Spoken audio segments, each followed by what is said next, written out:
Obvious to even begin to mention, and he is also a volunteer here at the Rosendale Theater, so please don't spill your popcorn or your beer. Please welcome Snapper Earl.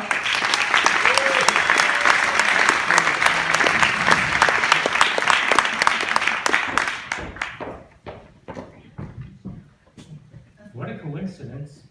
My story ends in sex camp. Okay. I can't see anybody. Okay. Once upon a time, when I was in my late teens, just out of high school, my optimism for the future was tempered by the real feeling that I was probably going to get drafted and go to Vietnam. Not Vietnam, the vacation destination, but Vietnam, where shooter be shot. Anyway, and then the draft lottery occurred, and it confirmed my suspicions 100%. I was extremely eligible. I went to college anyway, thinking that a school deferment would probably last longer than the war. But the war dragged on, and I eventually lost my deferment, and I lost hope, and I got real ambivalent about school, and I dropped out at the beginning of Christmas break in 1972. At the end of that same Christmas break in January of 1973, the draft was called off. I was destroyed. I was lost. No more school, no more Vietnam, no more Army, and I needed a job. So I started working for Mount St. Mary's College in Newburgh. I started cooking there, and at the time it was an almost 100% female nursing school.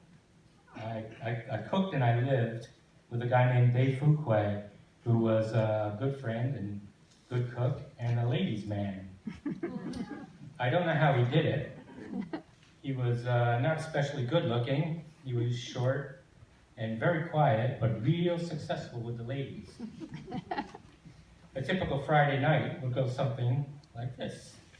We would go out to a local bar to shoot some darts or play some pool, hoping to see some of our friends from Mount St. Mary's.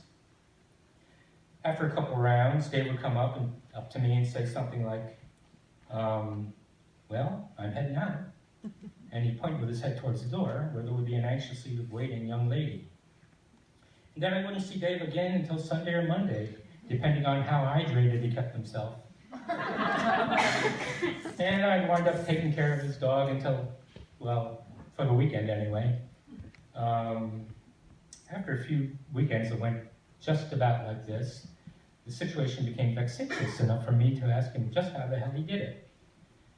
And he said, his explanation gave me no tangible clues. He said something about eye contact, squinting the eyes, and slowly nodding the head, producing sort of a hypnotic trance that would soon have women in the palm of his hand.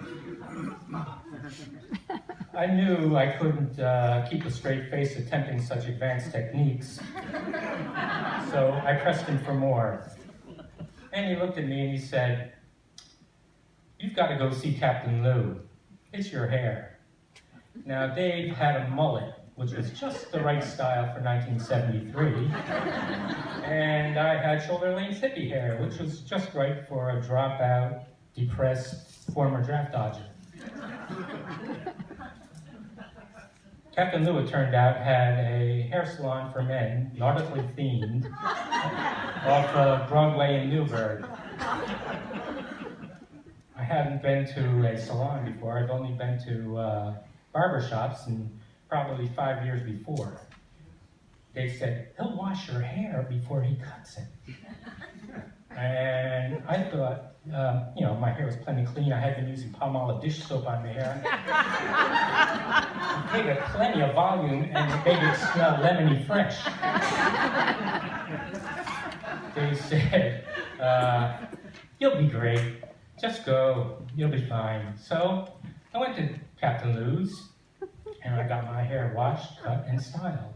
And I also bought a bottle of shampoo that claimed to smell provocative yet manly. I looked in the mirror and I thought, wow, I do look pretty good. Maybe this will turn my life around. So the following weekend, we went back out to shoot some darts, and soon Dave was out the door with another gorgeous nurse. And I was taking care of his dog until Monday.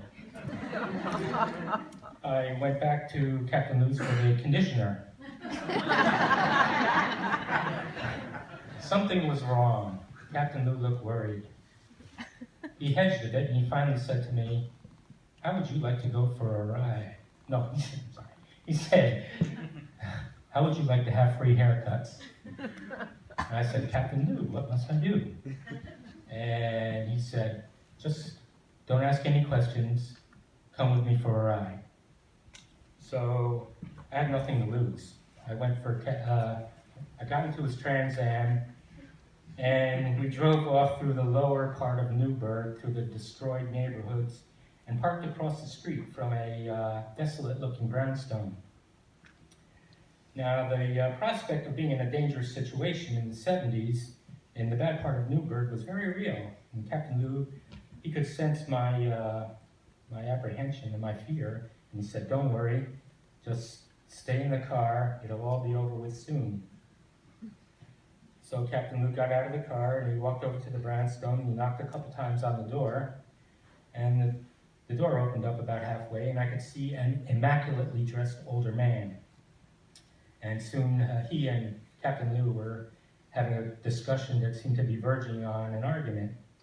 And then Captain Lou pointed at me with his head, sitting in the car, and just then I knew I had to do something. I couldn't just sit there, and I looked at the older man, and I, right in the eye, and I squinted, and I started nodding my head. I started a hypnotic trance. The older man retreated into the building and shut the door behind him. Captain Lou came back to the car, and he smiled at me, and he said, "You did good." We drove back to the salon in silence. I got about a year's free haircuts out of that. And I really didn't know what I had done for him, and I really didn't care.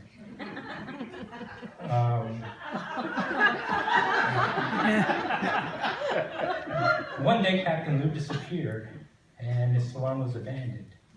And my love life had actually started to turn around.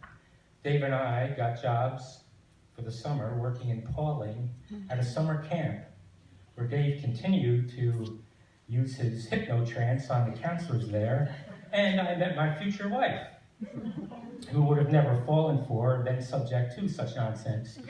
And she actually liked to take care of Dave's dog.